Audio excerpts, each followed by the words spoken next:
তো আল্লাহ রাসূল সাল্লাল্লাহু আলাইহি ওয়াসাল্লাম হীরা গুহায় গিয়ে নীরবে নিবৃতে আল্লাহ রাব্বুল আলামিনের ইবাদত করতে শুরু করে দিলেন। ইতিমধ্যেই একদিন হযরত জিবরাইল আলাইহিস সালাম আসলেন। হীরা গুহায় এসে আল্লাহ রাসূল সাল্লাল্লাহু আলাইহি ওয়াসাল্লামকে ডাক দিয়া বললেন, মুহাম্মদ ইকরা। ইকরা শব্দের অর্থ হচ্ছে দুইটা, একটা হচ্ছে পড়া আর একটা হচ্ছে তেলাওয়াত করা। তো জিবরাইল আলাইহিস সালাম আল্লাহ রাসূল সাল্লাল্লাহু আলাইহি ওয়াসাল্লামকে ডাক দিয়া বললেন, মুহাম্মদ ইকরা, তুমি তেলাওয়াত করো। আল্লাহ রাসূল সাল্লাল্লাহু আলাইহি ওয়াসাল্লাম জিবরাইল আলাইহিস সালামকে ডাক দিয়া বললেন, মা আনা বিকারিইন, হে জিবরাইল, আমি তো পড়তে জানি না, ইতিপূর্বে আমি তো পড়ালেখা কোনো কিছুই করি নাই, আমি তো পড়তে জানি না। তখন জিবরাইল আলাইহিস সালাম আল্লাহ রাসূল সাল্লাল্লাহু আলাইহি ওয়াসাল্লামকে নিজের বুকে জড়িয়ে নিয়ে জোরে একটা চাপ দিলেন, এরপরে ছেড়ে দিয়ে আবার বললেন, ইকরা মুহাম্মদ, তুমি পড়ো। আল্লাহ রাসূল সাল্লাল্লাহু আলাইহি ওয়াসাল্লাম দ্বিতীয়বার আবার উত্তর দিলেন, মা আনা বিকারিইন, আমি তো পড়তে জানি না। এইভাবে দুইবার তিনবার আল্লাহ রাসূল সাল্লাল্লাহু আলাইহি ওয়াসাল্লামকে বুকে জড়িয়ে চাপ দেওয়ার পরে বললেন, ইকরা, পড়ো। আল্লাহ রাসূল সাল্লাল্লাহু আলাইহি ওয়াসাল্লাম বললেন, মা আনা বিকারিইন, আমি তো পড়তে জানি না। অবশেষে আল্লাহ রাব্বুল আলামিনের কোরআনের নাজিলকৃত প্রথম 5টি আয়াত, ইকরা বিসমি রাব্বিকাল্লাযী খালাক, খালাকাল ইনসানা মিন আলাক, ইকরা ওয়া রাব্বুকাল আকরাম, আল্লাযী আল্লামা বিল কলম, আল্লামাল ইনসানা মা লাম ইয়ালাম। এই 5টি আয়াত তেলাওয়াত করলেন। যখন এই ঘটনা ঘটল, আল্লাহ রাসূল সাল্লাল্লাহু আলাইহি ওয়াসাল্লাম অত্যন্ত ভয় পেয়ে গেলেন, আতঙ্কিত হয়ে গেলেন। তিনি হীরা গুহায় থেকে বাসায় ফিরে আসলেন। আসার পরে তিনার স্ত্রী মা খাদিজা রাদিয়াল্লাহু তাআলা আনহাকে ডাক দিয়া বললেন, খাদিজা, জাম্মিলুনি জাম্মিলুনি, আমাকে চাদর দ্বারা আবৃত করে দাও, আমাকে চাদর দ্বারা ঢাকিয়ে দাও। আল্লাহ রাসূল সাল্লাল্লাহু আলাইহি ওয়াসাল্লাম ভয়ে থরথর করে কাঁপছিলেন। তিনার শরীরে ঠান্ডা লাগছিল, শীত করতেছিল। এই জন্য তিনি মা খাদিজা রাদিয়াল্লাহু তাআলা আনহাকে ডাক দিয়া বললেন, আমাকে চাদর দ্বারা ঢেকে দাও। খাদিজা রাদিয়াল্লাহু তাআলা আনহা আল্লাহ রাসূল সাল্লাল্লাহু আলাইহি ওয়াসাল্লামকে চাদর দ্বারা ঢেকে দিলেন। কিছুক্ষণ সময় অতিবাহিত হওয়ার পরে যখন আল্লাহ রাসূল সাল্লাল্লাহু আলাইহি ওয়াসাল্লাম কিছুটা সুস্থ হওয়ার পরে খাদিজা রাদিয়াল্লাহু তাআলা আনহাকে পুরা ঘটনা খুলে বললেন। আল্লাহ রাসূল সাল্লাল্লাহু আলাইহি ওয়াসাল্লাম আতঙ্কিত হয়েছিলেন, ভয়ে ছিলেন। মা খাদিজা রাদিয়াল্লাহু তাআলা আনহা আল্লাহ রাসূল সাল্লাল্লাহু আলাইহি ওয়াসাল্লামকে অভয় দিয়ে, সাহস দিয়ে বললেন, আপনি ভয় করবেন না, আতঙ্কিত হবেন না, আল্লাহ পাক রব্বুল আলামিন আপনাকে হেফাজত করবেন। কারণ আপনি তো আত্মীয় স্বজনের হক আদায় করেন, আপনি তো ইয়েতিমের দেখাশোনা করেন, আপনি তো অসহায়দের সাহায্য করেন। সুতরাং আপনার সঙ্গে আল্লাহ আছে, আপনাকে অন্য কোনো শয়তানি শক্তি কোনোই ক্ষতি করতে পারবে না। এইভাবে খাদিজা রাদিয়াল্লাহু তাআলা আনহা আল্লাহ রাসূল সাল্লাল্লাহু আলাইহি ওয়াসাল্লামকে সাহস দিচ্ছিলেন, ভয় দূর করে দিচ্ছিলেন। কিছুক্ষণ পরে আল্লাহ রাসূল সাল্লাল্লাহু আলাইহি ওয়াসাল্লামকে সাথে নিয়ে খাদিজা রাদিয়াল্লাহু তাআলা আনহা তার চাচাতো ভাই ওয়ারাকা ইবনে নওয়াফেলের কাছে নিয়ে চলে গেলেন।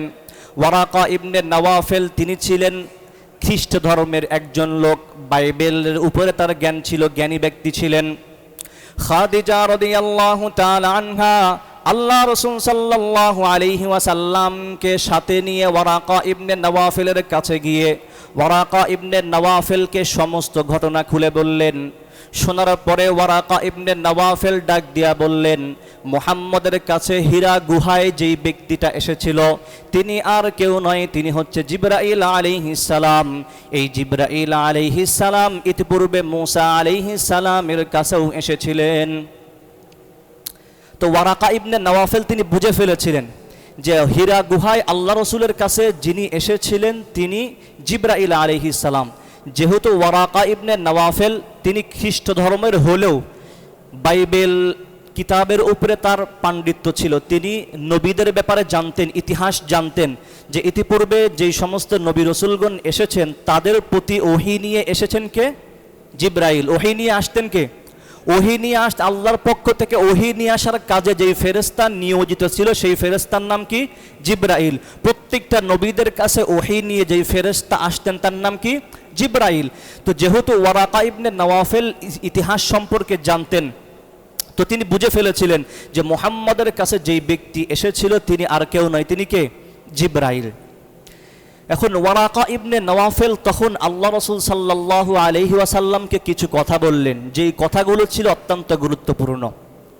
তিনি আল্লাহ রসুল সাল্লাল্লাহু আলাইহি ওয়াসাল্লামকে ডাক দিয়া বললেন যে হায়, আমি যদি ওই সময় যুবক থাকতে পারতাম, যদি জীবিত থাকতাম, যেই সময় তুমি মুহাম্মদকে মক্কা থেকে, তোমার দেশ থেকে, তোমার গোত্রীয় লোকজন তোমাকে বের করে দিবে, দেশান্তরিত করবে, ওই সময় যদি আমি ওয়ারাকা ইবনে নওয়াফেল জীবিত থাকতাম তাহলে আমি অবশ্যই তোমার পাশে দাঁড়াইতাম, তোমাকে সাহায্য করতাম।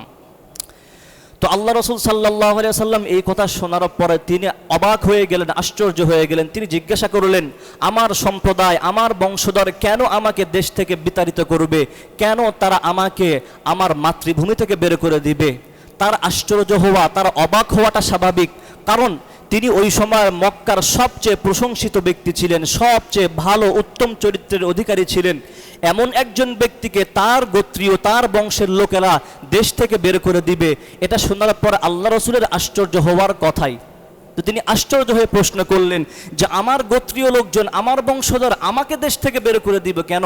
তখন ওয়ারাকা ইবনে নওয়াফেল ডাক দিয়া বললেন যে ইতিপূর্বে তোমার মতো যেই সমস্ত নবীদের উপরে আল্লাহর পক্ষ থেকে আল্লাহ প্রদত্ত ওহী এসেছে, প্রত্যেকটা নবীদের সঙ্গে এই আচরণই করা হয়েছে। তাদেরকে তাদের বংশীয় লোকজন, তাদের গোত্রীয় লোকজন দেশ থেকে বের করেছে, তার সঙ্গে খারাপ অসৎ আচরণ করেছে।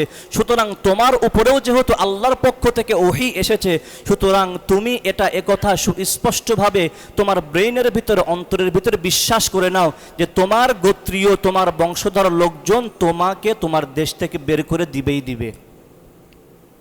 তাহলে ওয়ারাকা ইবনে নওয়াফেলের এই কথা থেকে বোঝা যায় যে যেই সমস্ত নবীগণ আল্লাহর পক্ষ থেকে পৃথিবীতে এসে আল্লাহর বাণী, আল্লাহর ইসলামের, আল্লাহর হুকুমের দাওয়াত দিয়েছেন, সঙ্গে এই আচরণই করা হয়েছে, করা হয়নি? কথা কি বুঝতে পারছেন? কথা বলে মনোযোগ দিয়ে শুনেন।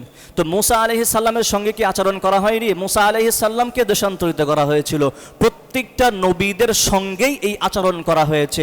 যারাই আল্লাহর ইবাদতের দাওয়াত দিয়েছে, এক আল্লাহর দাওয়াত দিয়েছে, তাদের সঙ্গেই অসৎ আচরণ করেছে, তাদেরকেই কষ্ট দেওয়া হয়েছে। তো আল্লাহ রসুল সাল্লাল্লাহু আলাইহি ওয়াসাল্লাম যেই দ্বীনের, যেই ইসলামের দাওয়াত দিয়েছেন, যেই একত্ববাদের দাওয়াত দিয়েছেন, সেই একত্ববাদের দাওয়াত তো এখন এই যুগের মানুষেরাও দেয়, এই যুগের মুসলমানেরা, হুজুররাও তো দেয়। আমরা কিসের দাওয়াত দিই মানুষকে?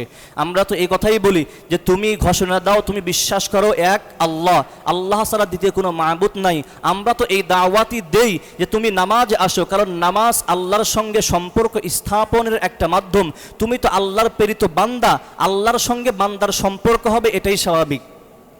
আপনি চান না আল্লাহর সঙ্গে আপনার সম্পর্ক হোক? আপনি কার কাছ থেকে এসেছেন? আল্লাহর কাছ থেকে এসেছেন, আবার ফিরেও যাবেন কার কাছে? ইন্না লিল্লাহি ওয়া ইন্না ইলাইহি রাজিউন। অর্থ কি? এসেছিও আল্লাহর কাছ থেকে, পুনরায় ফিরে যাব কার কাছে? আল্লাহর কাছে। তো আল্লাহর কাছ থেকে এসেছি, দুনিয়াতে কিছু সময় নিয়ে আবারও ফিরে যাব আল্লাহর কাছে। দুনিয়ার এই জিন্দেগির সময়টা সম্পর্ক হওয়া উচিত কার সাথে? আল্লাহর সাথে। তো হুজুররা দাওয়াত দেয় কিসের? যে তুমি আল্লাহর সঙ্গে সম্পর্ক স্থাপন করো, তাই না? এই দাওয়াত দেয়, এই দাওয়াতই তো দেয়। তো নবীরা দুনিয়া থেকে বিদায় নিয়েছেন, নবীদের এই কাজগুলো অর্পিত দায়িত্ব কাদের উপরে? আলেমদের উপরে। কাদের উপরে? আলেমদের উপরে। আল উলামা ওয়ারাসাতুল আম্বিয়া। উলামায়ে কেরাম আল্লাহর রসুলের ওয়ারিস। ওয়ারিস কাকে বলা হয়? বাপ চলে গেলে বাপের সম্পত্তির মালিক কে হয়? সন্তানেরা তো হয়। নবী চলে গেছে, নবীর সম্পদের মালিক উলামায়ে কেরাম। হ্যাঁ, দুনিয়াবি সম্পদ না, এটা হচ্ছে আখিরাতের সম্পদ, ওহির সম্পদের মালিক এখন কারা? উলামায়ে কেরাম। তো আল্লাহ রসুল যেই দ্বীনের দাওয়াত দিয়ে গিয়েছেন, তিনি দুনিয়া থেকে বিদায় নিয়েছেন, সেই দায়িত্ব এখন কাদের উপরে? আলেমদের উপরে।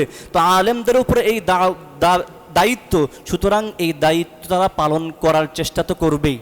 আপনি খুশি হলেও করবে, আপনি অখুশি হলেও করবে, আপনি বেজারা হলেও করবে, আপনি সন্তুষ্ট হলেও এই দাওয়াত আমাদেরকে দিয়ে যেতেই হবে। আমি নামাজের কথা বললে যদি আপনার খারাপ লাগে তবুও আমাকে বলতে হবে, আপনাকে সুদ ছাড়তে বললে যদি আপনার খারাপ লাগে তারপরও আমাকে বলতে হবে, কারণ এই দায়িত্ব এসেছে কার পক্ষ থেকে? রসুলের পক্ষ থেকে, আল্লাহর পক্ষ থেকে। সুতরাং আপনি মনক্ষুণ্ণ হলেও আমাকে বলতে হবে আপনি সুদ ছাড়েন, আপনি খুশি হলেও আমাকে বলতে হবে আপনি কি ছাড়েন? সুদ ছাড়েন। আপনার মন ভালো হলো কি খারাপ হলো এটা দেখার বিষয় আমার না, আল্লাহ রসুল এটা দেখেন নাই। আল্লাহ রসুলের উপরে আল্লাহর আদেশ ছিল যে আপনি মানুষদেরকে দাওয়াত দেন, কে খুশি হলো কে অখুশি হলো এটা দেখার দায়িত্ব আপনার না। সুতরাং আমরাও আল্লাহ রসুলের পক্ষ থেকে দায়িত্ব পেয়েছি, আমরাও দাওয়াত দিব। আপনি খুশি হলেও আমার কিছু করার নাই, আপনি না খুশি হলেও আমার কিচ্ছু করার নাই, এটা আমার উপর দায়িত্ব। তো ওয়ারাকা ইবনে নওয়াফেল কি বললেন? যে পৃথিবীতে যত নবী রসুল এসে আল্লাহর একত্ববাদের তাওহীদের দাওয়াত যারাই দিয়েছে তাদের সঙ্গেই এই আচরণ করা হয়েছে, তাদেরকেই দেশান্তরিত করা হয়েছে, নিজের গোত্র থেকে বের করে দেওয়া হয়েছে।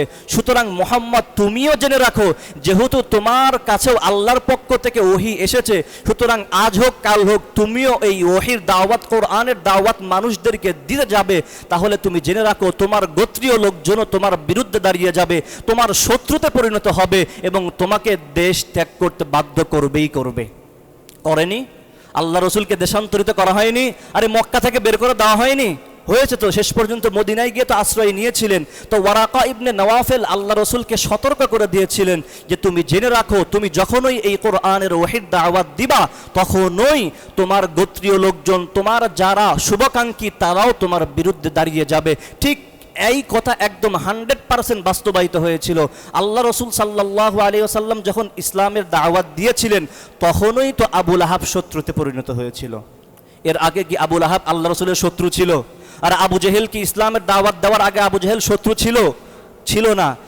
শত্রুতে পরিণত হয়েছে কখন? যখন আল্লাহ রসুল বলেছেন যে মূর্তি পূজা ছাড়ো, বিভিন্ন এই খেজুর পূজা, গাছ পূজা, পাথর পূজা ছাড়ো, একমাত্র আল্লাহর ইবাদত করো। যখন এই দাওয়াত দিয়েছেন তখনই তো আবু জেহেল শত্রুতে পরিণত হয়েছে। নয়তো আবু জেহেল তো আল্লাহ রসুলকে ভালো বলতেন, আল্লাহ রসুলের সঙ্গে ভালো কি ছিল? সম্পর্ক ছিল। তো ওয়ারাকা ইবনে নওয়াফেল আল্লাহ রসুলকে বললেন যে তোমার গোত্রীয় লোকজন তোমার শত্রুতে পরিণত হবে। শেষ পর্যন্ত এই কথা 100% বাস্তবায়িত হয়েছিল। 100% বাস্তবায়িত হয়নি। কাফেররা তো আল্লাহ রসুলের শত্রুতে পরিণত হয়েছিল কখন? যখন ইসলামের দাওয়াত দিয়েছিল তখনই তো পরিণত হয়েছে।